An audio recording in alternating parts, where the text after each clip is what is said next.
Bonjour, bienvenue sur la chaîne Corps Éthique. Je suis Mandoline et sur cette chaîne YouTube, j'essaye de transmettre des notions concernant notre corps animal, notre physiologie et sa relation à nos comportements humains quotidiens. Et aujourd'hui, j'aimerais vous parler du consentement et du système nerveux. Alors, commençons par le consentement. Je regarde la définition sur le Larousse. Action de donner son accord à une action, à un projet, acquiescement, approbation, assentiment. Donc là, on voit que le consentement est actif. C'est l'action de. C'est un oui euh, exprimé, agi, un oui clair et franc. Donc l'absence de non, le peut-être, le flou, le silence ne sont pas du consentement. Voilà. Donc là, c'est clair. Et pour le système nerveux, aujourd'hui, j'avais envie de parler de cette fonction centrale du système nerveux, appelée neuroception par Stephen Porges, qui est le père de la théorie polyvagale.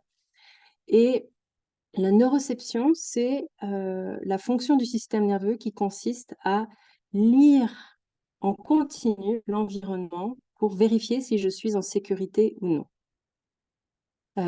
Si je suis en sécurité dans l'espace que j'occupe, si je suis en sécurité au niveau de mon métabolisme, de mon homéostasie, de mon fonctionnement interne. Est-ce qu'il y a une inflammation? Est-ce que mon taux de sucre dans le sang est au bon endroit? Mon taux d'oxygène, etc. Donc une écoute de l'équilibre interne à mon corps.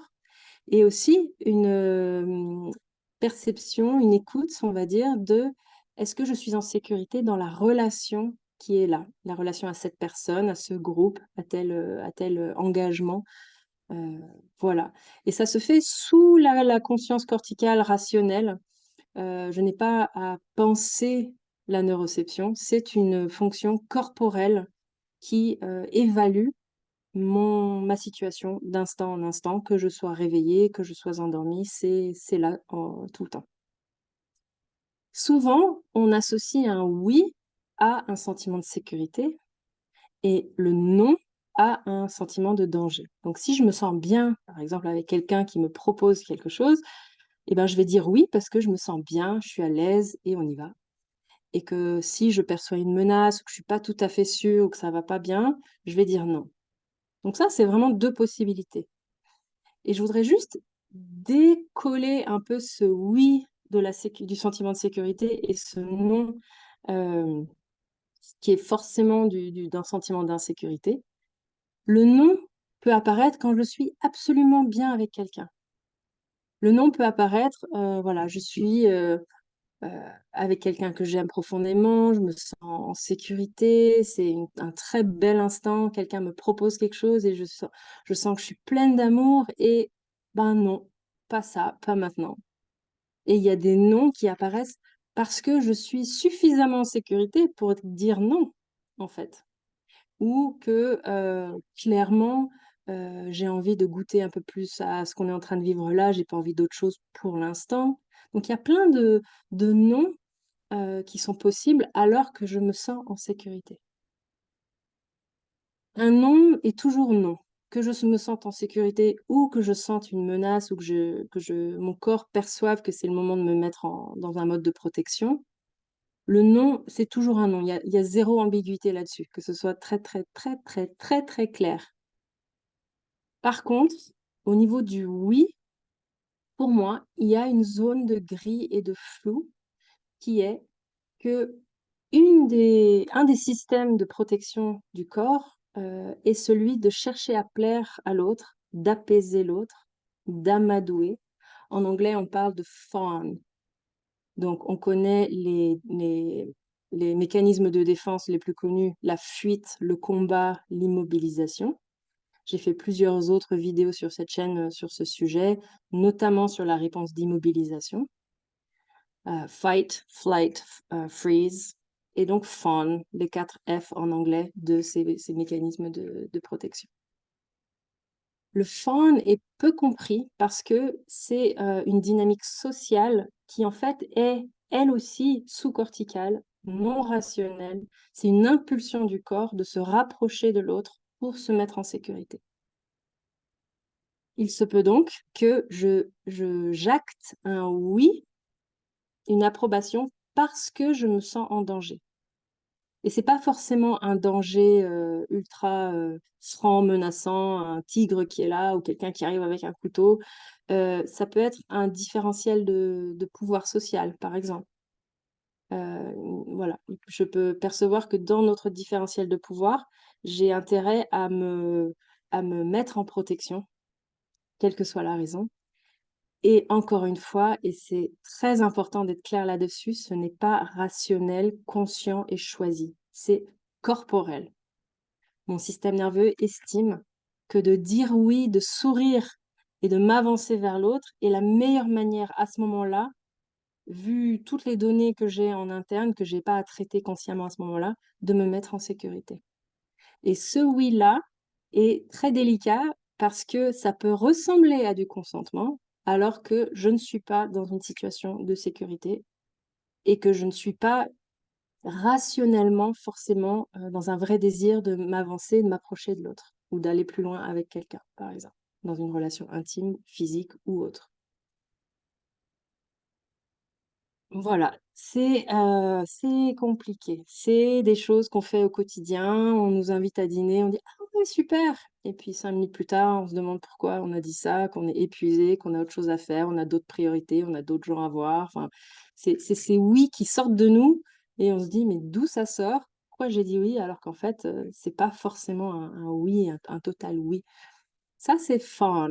C'est cette réaction spontanée du corps qui est voilà, pour une raison ou une autre, et on n'est pas obligé de savoir pourquoi. C'est pas analysé, on n'est pas obligé de décortiquer et de savoir pourquoi à ce moment-là on a eu cette réaction-là, d'un oui qui en fait n'était pas celui d'un sentiment de sécurité, de joie et de réel désir d'avancer vers l'autre. Du coup, c'est compliqué parce que si je décolle ce oui d'un sentiment de sécurité et si on met la définition du consentement au fait qu'un oui, c'est forcément un consentement, et d'ailleurs que dans une relation, notamment entre deux personnes, une relation intime, le consentement, c'est le Graal. Dès que c'est consenti, c'est que tout va bien. Le consentement, c'est la base, c'est le b.a.-ba.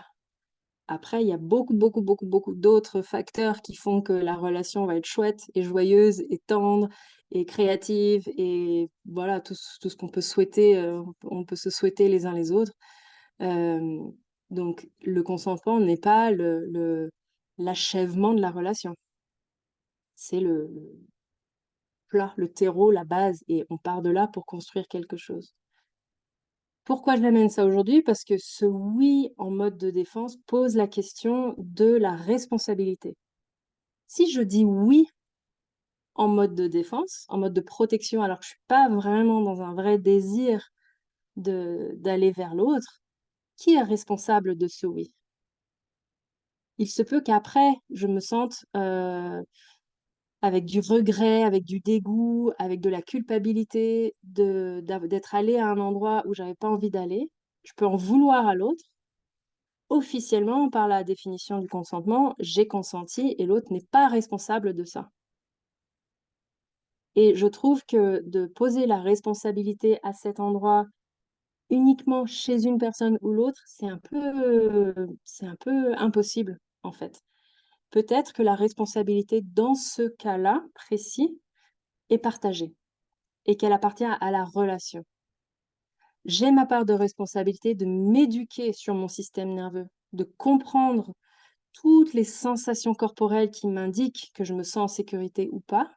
Ça, c'est ma responsabilité, c'est mon projet humain, c'est ce que je voilà, c'est ce que j'essaye de partager avec vous ici. Comment on s'éduque à vraiment percevoir les codes et les indications de nos envies, de nos répulsions, de nos vrais désirs, de nos vraies capacités, de nos vraies limites pour pouvoir les partager à l'autre, pouvoir les exprimer, et comment est-ce que je peux également le lire chez l'autre? Plus je comprends ça chez moi, plus j'arrive à percevoir chez l'autre: «Ah, j'ai l'impression que c'est pas un oui complètement investi, joyeux, clair. J'ai l'impression qu'il y a une petite réserve. Voilà, je perçois des choses, des codes entre nous qui font que je suis pas sûre. Et là, je vérifie.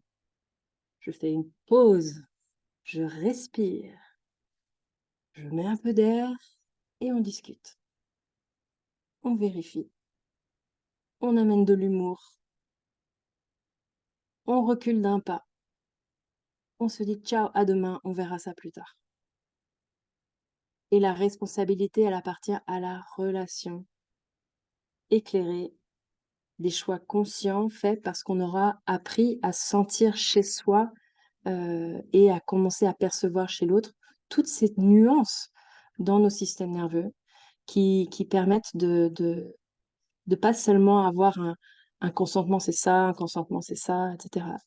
Encore une fois, le non-consentement, c'est très clair. Zéro ambiguïté. Zéro, zéro, zéro ambiguïté. Si c'est non, si c'est peut-être, si c'est silence, ça, c'est pas consentement.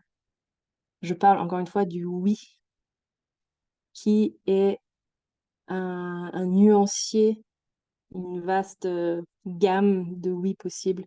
Et, euh, et qu'un oui franc, clair, généreux, joyeux, c'est la base et c'est le début d'une plus grande conversation. Voilà.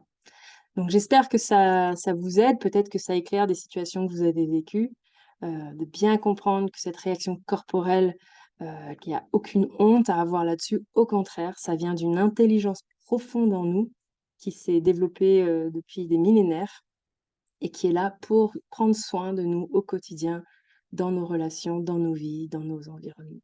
Voilà. À très bientôt et bah, je veux bien entendre vos questions, vos commentaires avec respect, bienveillance dans cette communauté d'études et de cheminement ensemble. Belle journée à vous.